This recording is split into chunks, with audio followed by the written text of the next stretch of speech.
सर्वप्रथम मी परवा जो पाशवी गोळीबार जैतापूरला झाला आणि त्याचा सर्वप्रथम मी आपल्या सर्वांच्या वतीने कडकपणे निषेध करतो आणि त्याला जो जबाबदार आहे महाराष्ट्राचं सरकार आणि पृथ्वीराज चव्हाण इतकंच नव्हे तर मल्टीनॅशनलच्या दबावाखाली असलेले हे मनमोहन सिंग या सर्वांचा गुन्हेगार आहेत पण त्यांच्यावर ऍक्शन घेतली पाहिजे या ठिकाणी मागणी करतो।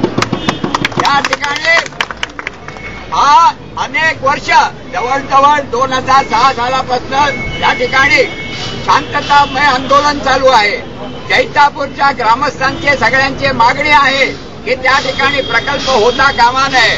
त्या ठिकाणी मीठ गव्हाणे असो, करेली असो, नाटे असो किंवा माडबन असो या सगळ्या गावातल्या ग्रामसभेने जाहीरपणे तो प्रकल्प रद्द करावा असा ठराव एकमुखाने केलेला आहे।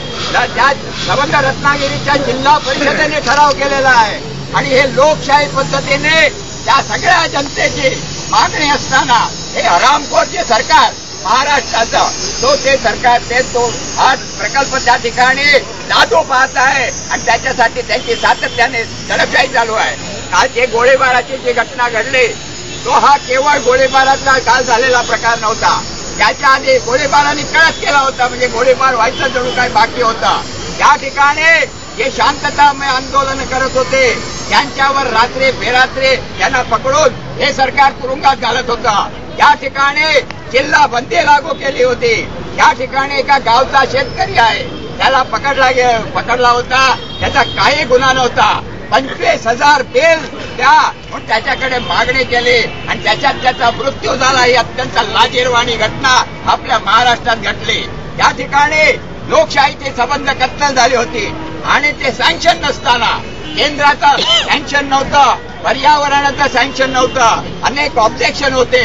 असे असताना त्या ठिकाणी त्याने त्या ठिकाणी कन्स्ट्रक्शन सुरू केलं। अर्थात कुठे आपल्या गावामध्ये आपल्या याच्यामध्ये परिसरामध्ये जर कन्स्ट्रक्शन होत असेल तर कोणी जाऊन ऑब्जेक्शन देणार आणि त्याच्यासाठी खेडोत त्यामध्ये महिला होत्या, मुलं होती, मोठ्या संख्येने त्या ठिकाणी गेले तर त्या काही विशिष्ट ऑफिसरने सगळ्या पोलिसांना मी दोष देत नाही परंतु त्या ठिकाणी अजित पवार होते, प्रांत त्या ठिकाणी मोरे होते, या राजकारणी वरद असताना माजलेले ते वर्धेतले हरामखोर त्यांनी त्या ठिकाणी प्रांतांनी ऑर्डर दिली आणि फायरिंग केला आणि छातीत गोळ्या घातल्या आणि त्यामुळे त्याचा दबरेचा मृत्यू झाला।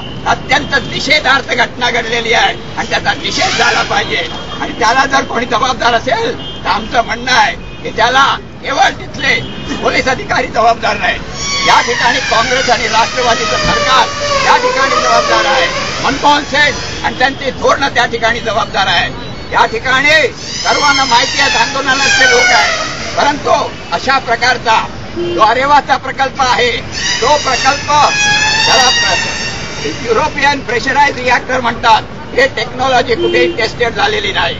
त्या ठिकाणी 1,80,000 कोटी घालून 10,000 मेगावॉटचा प्रकल्प त्या ठिकाणी अट्टहासाने लादला जातोय आणि तो आम्ही होणार देणार नाही अशी या ठिकाणी प्रतिज्ञा या ठिकाणी करतोय। या लोकांमध्ये हिंमत आहे, ग्रामस्थांमध्ये एकजूट आहे पण कालपासून चालू झालेला आहे। हे आंदोलन शिवसेनेने केलं, या आंदोलनामध्ये हिंसा झाली।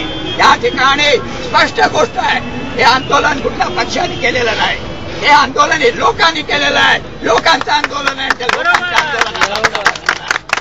त्यामुळे सरकारचं हे जर कृत्य असेल हे शिवसेनेने आंदोलन केलं त्याच्यामध्ये हिंसा झाली तर त्याचा निषेध झाला पाहिजे आणि त्याच्यासाठी आंदोलनामध्ये सगळ्यांनी उतरलं पाहिजे। मी आपला जास्त वेळ घेत नाही परंतु ताबडतोब काही कार्यकर्त्यांनी ठरवलं की याच्या निषेधासाठी आपण निदर्शन केलं पाहिजे, त्याच्यासाठी आज झालेलं हे निदर्शन आहे।